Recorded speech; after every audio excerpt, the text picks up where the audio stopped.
This is Tamara, and I am here again with another fun interview for Women in Shoes magazine. Today we have the pleasure of having Quinton Bailey on with us. He is the owner of Fluff and Stuff Bakery based in Brooklyn. Good evening, Quinton. Good evening. How are you? I am doing great. How about yourself? I'm doing well. Thank you. Good. So let's jump right in. I want you to, first off, give us the name of your bakery again and some of the websites. So as people are listening, they're able to pull up your websites and your social media and take a look at some of your work while we're talking. Okay. Well, my website is www.fluffandstuff.com. That's FLUFFNSTUFF, fluffandstuff.com. Awesome. So tell us a little bit about how you got started. Well, I got started basically being raised old-fashioned. I was always told never show up to somebody's house empty-handed, and I was a bit of a crunch. I didn't have any planning done, and I was invited to a person's Valentine's Day party, and I didn't want to show up empty-handed, so I whipped up little mini cheesecakes to take with me, and they became a hit. And it was just like, wow, having no prior formal baking experience before, and then one thing led to another. I kept getting invited to party after party after party, and I realized that it wasn't me. It was the stuff I was making that they were inviting me for. And it took me a while to get used to that, because I was like, wow, everybody wants me to come to a party. And it's just like, no. And then somebody said, are you coming empty-handed? I'm like, no, always bring something with you. So, I just spiraled upward, and one thing led to another, and some more and more people noticed what I was doing, and I got invited to a couple of baking classes by a couple of people from Food Network, and one thing led to another, and I've been very, very blessed and lucky that I'm always in the right place at the right time with my stuff, hence the name Fluff and Stuff. You brought up a really good point, because I think sometimes people think that in order to push forward with their business or really explore their talents, especially when you have a raw talent, that you have to have some type of formal training in order for people to take you seriously. Yes. Talk a little bit about just what your experience has been, because you were saying that you weren't originally formally trained or anything like that. How well have you been received? I've been received very, very well, actually. And, I tell people, if somebody asks me how you doing, I say I'm blessedly busy, and I'm living in a state of wow. So, I come very humble to a lot of the pastry chefs who are my mentors and friends. And, I'm a big fan of quid pro quo. So, knowing that I don't know anything in the industry, and, I'm a nerd. I've become a nerd when it comes to baking and food. So I'm always reading. I'm always studying. I'm always practicing, and people see that. They see that in the quality of the work. They see it in the way you speak. They see it when they speak to you and they look into your eyes. Even now, just talking about it, and I make a lot of my friends make fun of me. They say once I start talking about food and baking, I kidnap you. Literally, there's no escape. I'll just. But it's a good kidnapping, and people get really entrenched in encapsulating what I'm saying about what I do, and it translates into the conversations I'm having with pastry chefs. So, I'll go into a bakery, I'm looking around and ask the pastry chef, hey, how do you do this? What do you do? I show them a little bit of my work, and I'd say, let me come and work for you a day or so, and in that day, I'm shadowing them and learning a lot and helping them and learning a lot, and that goes a long way. And I find a lot of people don't want to put the time, the free time, in getting what they need to do and getting what they need to learn to succeed and surpass in the industry. What? That was a mouthful. I'm sorry. No, it was a mouthful, but it's very important that we put those things out there, because a lot of people want to, they want the glory. They want to jump ahead. They want, the success. But they don't really, we don't always talk about as entrepreneurs all of the time and effort, all of the free services, all of the classes, all of those things that you've done to continue to hone your skills. We don't always readily discuss that. We have this finished product, and people see that, and they're like, oh, my God, wow. So that is important that we put that out there, because that is a huge part of entrepreneurship. Huge. So prior to baking, what kind of work were you doing? So prior to baking, I'm a program director for a nonprofit organization. And then I do a lot of volunteer work with homeless, disconnected youth, single moms, drug abusers, gangs. And, I'm currently doing that now. So it's like I'm in between lives, so to speak. So that's what I do. And that was before. And before that, I was working down on Wall Street in the finance sector. So this is interesting. It's good because it's definitely something to discuss. There are lots of people who, and I've walked that walk as well, where I've had the more structured job, the thing that I went to college for, the licensure and things like that, and I just gave it up one day because I was tired, burned out, stressed out, and I fed to my more creative side and to my passions, which were writing, which I've done since I could read at like 3 or 4, and also makeup artistry. Wow. And my life just feels a whole lot better. So just and that was it's a struggle sometimes, as especially when you're used to working for yourself. So talk a little bit about that journey, because sometimes it can be hard to either transition from that structured thing to doing what your passion is, or finding the support from those around you. So you raised something really interesting, and you were telling me it's something I thought about. One of my entrepreneur friends, sorry about that. At the road. Sorry about that. Can you hear me? We're here. Sorry about that. Oh, it's on my phone. She said sometimes the road to what we do as entrepreneurs can be a very long and lonely one, and I find that in what I do, it does get long and lonely, but it is I sleep better. I wouldn't even say I transitioned, because I'm actually doing both right now, which is an excellent juggling act. Having the structure and the discipline from coming from corporate or working in corporate has helped me tremendously. And I find a lot of people in the baking industry and the cake industry or the pastry industry don't have that. And it's like something that they go to school for. So, I came into the business already business-minded, which is like a huge hurdle. So, like, when it comes to negotiating, when it comes to speaking, I already have that language.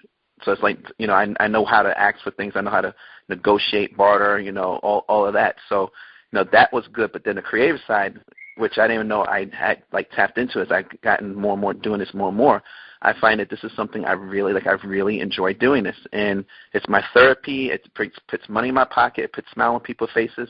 And I find that basically is my core. And, I've gotten a lot of support with it because, everybody likes to eat. I'm sorry. That's like, eating's never going to go away. This is true. We will always have to eat as humans, okay? And some people are emotional eaters. Like, it's not going to stop. It's not a passing fad. Everybody's going to have to eat. So, I'm very passionate about that. And there's something about making something for somebody and then taking a step back and watching them enjoy it. There's a core satisfaction to that I delve into.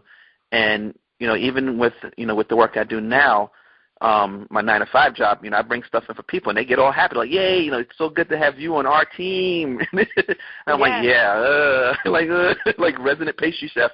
So it's like I do get that full support, and I get the support of my peers in the industry. Sidebar, about a couple of years ago, I received a scholarship from ISIS, which is the Institute Society of Cake Exploration, and it's a global cake, pastry, sugar art organization. And I flew out to Vegas to receive the gift, and I was and it was a room of over 500 bakers, cake decorators, pastry chefs, and to me that was a huge, huge honor to be recognized in such a short time amongst people who I've called family and peers of the skill and work I do. So yes, the support is there, but like I said, it goes back to being humble and being willing to receive and give their support back in return. What would you tell someone that is sitting and waiting and just trying to figure out the right time to pursue their passion, or someone that isn't quite sure what their passions are? What kind of advice would you give to them? Well, two things. If somebody who is not sure what their passions are, I say travel. travel. Travel by yourself. There's a lot that could be found out of a person's state, like the state with the metal, what they're made up of when they travel someplace and step outside their comfort zone. I would love to travel to Dubai. I want to go someplace where I do not understand anything anybody's saying. Like, I have to wing it. And in that, there's a lot of self-exploration in finding yourself and learning. You learn a lot about yourself when you're by yourself, when you're doing things by yourself. That's one. Two, somebody who is interested, like who has a passion to do something, I said, just do it. And it's like it becomes a whisper. In the beginning, it's a whisper. It's like passion, passion, passion, passion. And the longer you ignore that whisper, it becomes a shout. It becomes a scream. And then eventually that scream starts getting quieter, quieter, quieter, and then it fades out. And then I tell that to my students. I say, if you have a passion, just pursue it. Pursue it. Do it. Do it. You never know. A lot of things get invented this way. A lot of people, there's so much that we have based on people following their passions. And there's so much we don't have when you have people don't follow their passions. That's true. That's true. Because a lot I'm very talkative. I'm sorry. No, it's good stuff because you and I are on the same wavelength about a lot of things in that regard, because I don't think people truly understand that the reason why these passions are birthed in you is because you are supposed to give back. And, like you were saying, when you go to work and people have smiles on their faces and things like that, there is a gift that you're giving through working your passion. So, that's huge, because I think people need to understand that it's not really up to you to stifle that or hold that in, because it's something that you have to give back to the universe. There's someone that you're helping some way, somehow with that. So, no, you're not talkative at all. It's good stuff. It's really good stuff. And there's somebody that needs to be blessed with that, because there are tons of people, especially in this day and age now, where we don't really have the, the old school where you work for somewhere for 30 years and then you retire and you got your retirement fund. Like, you have to really, make a go of things yourself, because the economy still isn't as stable as it could be. And there are so many people out here with so many different ideas who are birthing these ideas and who want to be entrepreneurs. So it's great that, sometimes you don't realize how much your walk encourages somebody else. And another thing, I find that, and this is something I share with my students all the time, and I share with my fellow bakers, I share with everybody. It's like, stop being scared. I find that we as people, sometimes we get scared. Like, what if? Why not? And, I speak to so many people on a daily basis when they say, well, I'm trying to write a book. Then write the book. Well, I want to be a singer. Then sing a song. I want to dance. Then dance. And it goes back to that whisper. And so many people is untapped talent. And so what? You don't make it to the America's Next Top Model. So what? You don't make it to Dancing with the Stars. So what? At the end of the day, you did it.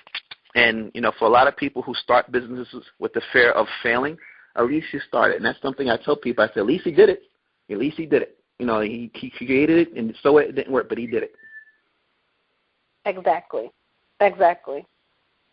Give us your website one more time, so everybody can have that. And if you have any social media like Instagram, Facebook, things like that. Yes. So my website is www.fluffandstuff.com. That's www.fluffn, as in Nancy, STUFF. That's the website. My Instagram is my Fluff and Stuff. My Twitter is my Fluff and Stuff. You type in my Fluff and Stuff, you're on the computer, you'll see me. Facebook, it's www.facebook.com/simplybaked goods. I'm gonna have to make that shorter. But I'm very, very, very findable on social media and in the public eye. And then you're based in New York City, yes. Right? Brooklyn, New York. Yes. Do you ship anywhere for any of our listeners that are not in the tri-state area? So I do ship cookies, and the thing is, cookies are safe. Cookies and brownies are safe. I shipped a cake a couple of times, once out to L.A. and another one to Maine, and for some weird reason, and I paid good money for it to be sent carefully, and it got all smashed. So cookies, I find, are the most easiest thing that can make the trip. I also do, I don't know if we're going to get to this part yet, I also do stilettos made out of sugar. Those I don't ship. So I'm very local with my regular stuff, but cookies and small stuff like that I do ship out. Awesome. And are there any sales or any type of promotions you have going on as far as the holiday season coming up? Funny, I'm all booked up for the holidays. That's a good thing. I'm already looking at Valentine's Day. My mindset's already on Valentine's Day. So that means that we need to log on to the website and start getting it together for Valentine's Day. Yes. Perfect. And I'm also accessible by email, baker@myfluffandstuff.com. As you can tell, I kind of like really own the whole Fluff and Stuff thing. So it's baker@myfluff. This is good branding. This is good branding. Yes. We need it that way. So it's like it reinforces every time you think about it, look around. So it's baker@myfluffandstuff.com. Well, thank you so much for joining us for the interview this evening. It was an absolute pleasure, and everybody has the website, and we will be posting this up on the Women in Shoes magazine blog by, I think, tomorrow. So if you weren't able to join in live and listen, you're able to just go on there and download. So thank you so much for coming and joining us. Thank you. Can I add one more thing? You sure can. I also do, and this is the reason why we connected, I also do stilettos made out of sugar, which will be posted on my website very shortly. So, yes, I do high heel shoes made out of sugar. Totally edible. Oh, God. And every woman needs that, the stilettos and the sugar. Yep. Yes. Doesn't get any better than that. Well, thank you so much for joining us this evening. Thank you. I know you want to take my part in the limelight.